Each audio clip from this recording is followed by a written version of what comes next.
आज हम लोग जो फर्स्ट करने वाले हैं ये है first order reaction. First order reaction हम लोगों ने जीरो ऑर्डर रिएक्शन कर लिया है, ठीक है। अब हम लोग आज फर्स्ट स्टार्टिंग कर रहे हैं फर्स्ट ऑर्डर रिएक्शन से, इसका डेरिवेशन करेंगे। तो पहले पता करते हैं फर्स्ट ऑर्डर रिएक्शन होती क्या है। तो फर्स्ट ऑर्डर रिएक्शन ऐसी रिएक्शन जिसका ऑर्डर फर्स्ट हो, ठीक है, यानी जिसमें रेट ऑफ रिएक्शन केवल किस पे डिपेंड कर रहा होगा, रिएक्टेंट के केवल एक रिएक्टेंट पे जिसका स्टाइकियोमेट्रिक कोफिशिएंट भी क्या होना चाहिए, 1 होना चाहिए।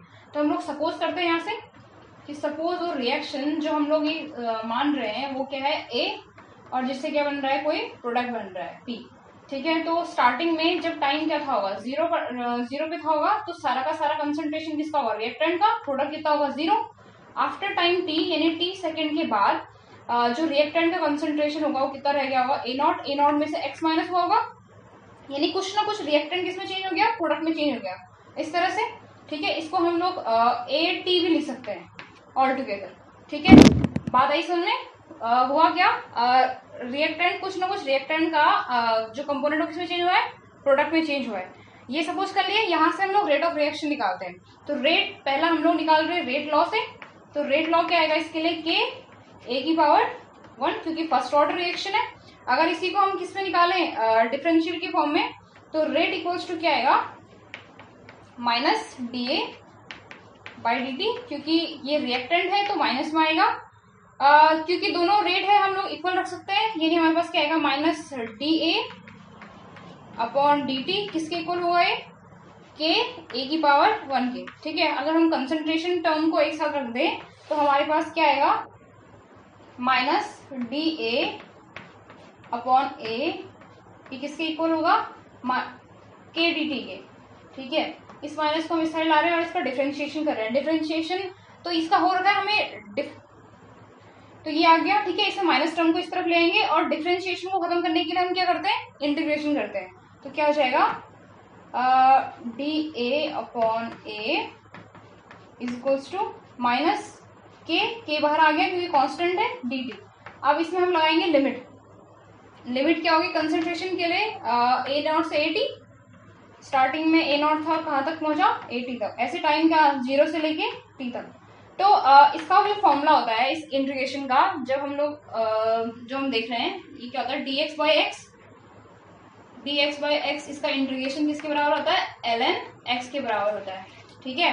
dx बाई एक्स का जो इंटीग्रेशन होता है वो ln x के बराबर होता है। सेम यहाँ पे भी ऐसे होगा, तो किसके बराबर आ जाएगा, ln x, जिसको log e x भी कहते हैं, एक्सपोनेंशियल। इसमें जो दो लिमिट है वो यहाँ पर आ जाएंगे, ए नॉट से लेके ए टी, ये हो जाएगा। तो इंटीग्रेशन करने के बाद हमें ln ए मिल गया था, ठीक है, जिसमें हमने लिमिट लगा दी है ए नॉट से ए टी, और इस तरफ क्या बचेगा, माइनस के टी होगा, और लिमिट क्या हो जाएगी, 0 से लेके टी, ठीक है। तो इसको सॉल्व करने के बाद आएगा ln T minus ln A naught equals to minus के टी, ठीक है, ये आ गया। अब यहाँ से हमारे पास जो इक्वेशन आएंगी वो लोग हम आगे भी यूज करेंगे ग्राफ के लिए। तो देखिएगा पहला इक्वेशन यही से आएगा, ln A t is equals to minus के टी प्लस ln ए नॉट, ठीक है। ये इससे हम ग्राफ बनाएंगे तो इसको इक्वेशन वही है। इसी में देखिए, अगर हमें ln जो होता है वो log e होता है, ठीक है। इसको log 10 में चेंज करने के लिए क्या करते हैं, 2.303 से मल्टीप्लाई करते हैं, फिर क्या होता है log 10 में।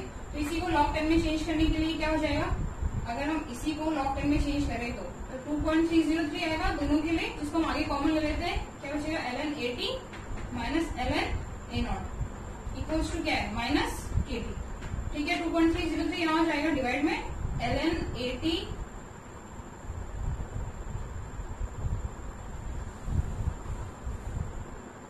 तो यहाँ से हमारी इक्वेशन चेंज होगी, जैसे हम log 10 रखेंगे तो क्या आएगा, 2.303 आएगा दोनों के लिए, जिसको हमने आगे कॉमन ले लिया, log 10 a T minus log 10 a naught आ जाएगा इस तरफ, और इक्वल किसके होगा, माइनस के टी के, ठीक है। तो ये 2.303 हम यहाँ डिवाइड में जाएंगे, हमारे पास इक्वेशन क्या बनेगी, log A not, log 10 a not क्या बनेगी हमारे पास, log 10 a T minus log 10 a not किसके इक्वल हो रहा है, माइनस 80 अपॉन 2.303। ठीक है, इसको भी ध्यान से, इसका भी हम एक ग्राफ बनाएंगे। लॉग 80 किसके इक्वल आएगा, minus KT upon 2.303 plus log A0। ठीक है, ये हमारा दूसरा इक्वेशन होगा जिसका हम ग्राफ में यूज करेंगे। लेकिन हम लोग क्या कर रहे हैं, फर्स्ट ऑर्डर का डेरिवेशन निकाल रहे हैं, रेट इंटीग्रेटेड इक्वेशन, तो हम उसी में ध्यान देंगे। बस आप इन दोनों को ध्यान में रखिएगा, इक्वेशन 1 और इक्वेशन 2।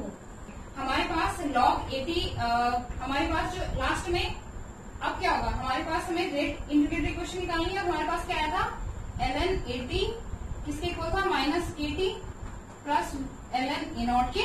ठीक है, हमें rate integrated equation rate constant के टर्म में निकालना होता है के, तो इसको अगर हमें प्लस में करना है के को, तो दोनों साइड माइनस से मल्टीप्लाई करेंगे, क्या आएगा, माइनस ln 80 क्या हो जाएगा, KT माइनस ln A0 के। इसको हम इस साइड भेजते हैं, क्या आएगा, minus ln 80 plus ln A0 किसके इक्वल होगा, KT के। इसको माइनस को बीच में आएंगे तो क्या बचेगा, ln A0 minus ln 80 equals to KT।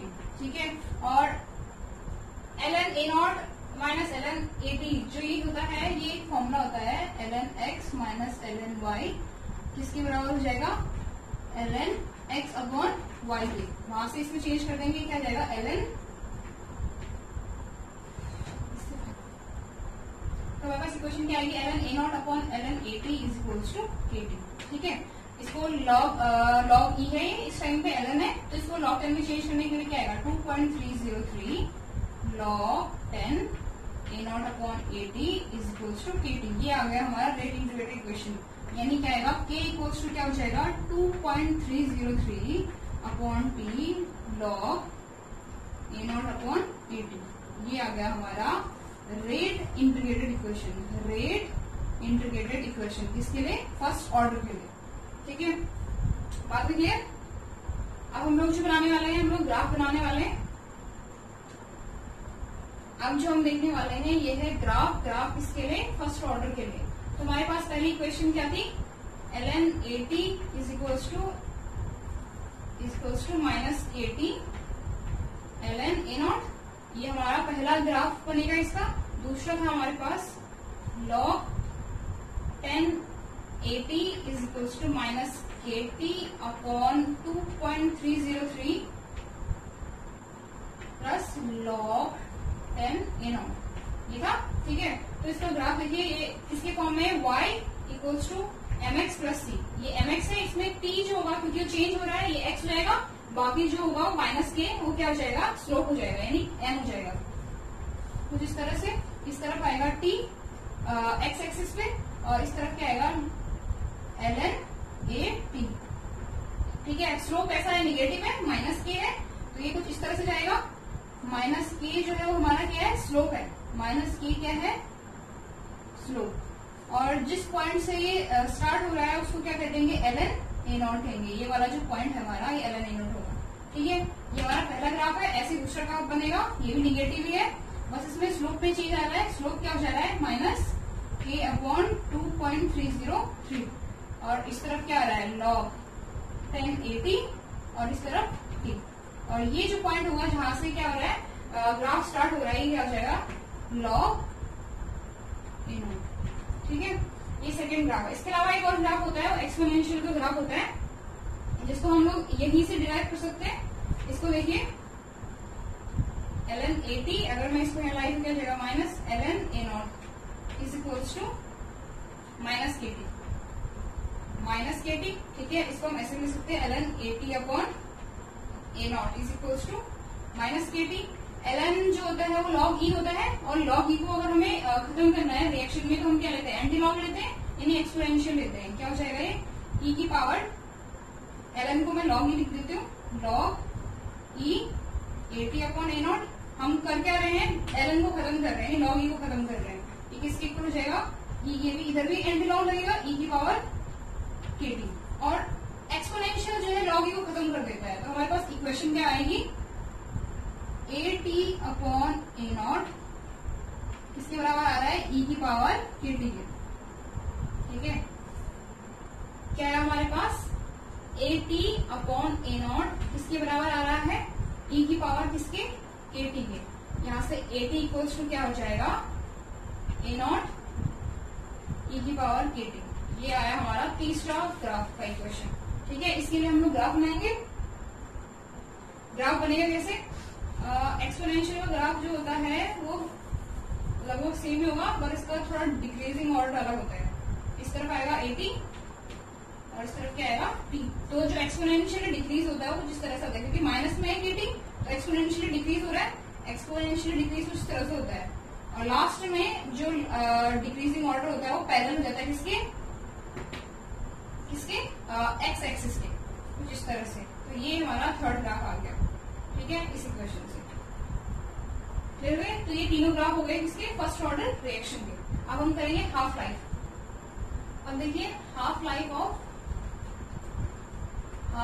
Of first order reaction, first order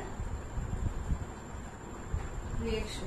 ठीक है, तो हाफ लाइफ में क्या होता है कि किसी भी रिएक्शन का हाफ लाइफ वो टाइम पीरियड होता है जिसमें रिएक्टेंट जो होता है अपनी कंसंट्रेशन का कितना डिक्रीज हो जाता है, हाफ। यानी हमारे पास जो फाइनल कंसंट्रेशन होगा वो इनिशियल का क्या हो जाता है, हाफ हो जाता है। यानी टाइम टी को हम क्या ले लेंगे इस केस में, t 1/2 यानी t हाफ, और जो हमारा फाइनल कंसंट्रेशन होगा यानी 80, इस केस में वो क्या हो जाएगा, इनिशियल का हाफ। ठीक है, हमारे पास जो फाइनल कंसंट्रेशन होगा वो A0 पर हाफ होगा। क्यों होगा, क्योंकि हम लोग हाफ लाइफ में निकाल रहे हैं, कितना टाइम लग रहा है किसी भी रिएक्शन को अपने हाफ खत्म होने में, वो हाफ लाइफ कहलाता है।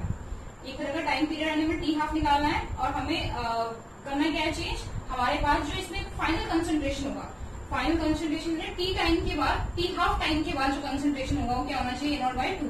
तो इसको करने के लिए हम लोग सबसे पहले रेट इंटीग्रेटर इक्वेशन लेंगे, जो हमारे पास क्या था, k इक्वल्स टू क्या होता है 2.303 upon t log A0 upon AT। Change क्या आएगा, t की जगह पे t हाफ रख देंगे, AT की जगह पे A0 अपॉन 2 रख देंगे। तो हमारे पास इक्वेशन क्या रहेगी, t 1/2 log A0 और A0/2। A0 से A0 कैंसिल जाएगा, हमारे पास इक्वेशन क्या आएगी, 2.303 इंटू log 2 बचेगा इधर, और log 2 की वैल्यू कितनी होती है, 0.3010। log 2 की जो वैल्यू होती है वो होती है 0.3010। इसमें पुट करेंगे क्या आएगा, 2.303 इंटू 0.3010 अपॉन क्या है, टी हाफ है, जो लगभग किसके इक्वल आता है 0.693 के, टी हाफ। तो यहाँ से हमारा टी हाफ क्या आ गया, टी हाफ इधर भेजेंगे, के उधर आएगा, तो टी हाफ इक्वल्स टू क्या आ रहा है फर्स्ट ऑर्डर के लिए 0.693 अपॉन के। ये हमारे पास इक्वेशन आ गई टी हाफ की। और इसमें ध्यान देने वाली क्या बात है, केवल किस पे डिपेंड कर रहा है, रेट कांस्टेंट पे।